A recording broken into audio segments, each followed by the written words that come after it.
Tenemos varias causas. Primero que todo, sensibilidad dental, porque la parte de donde está la raíz del diente se desprende y hace sensibilidad.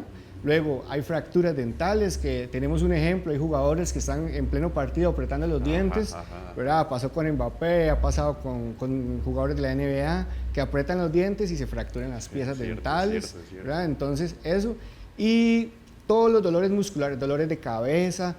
Tenemos el músculo temporal, que recorre acá, tenemos el músculo macetero, y esos están muy fuertes apretando ahí con estímulos nerviosos hacia el sistema nervioso central, y ellos hacen que los dientes siempre estén en constante contacto.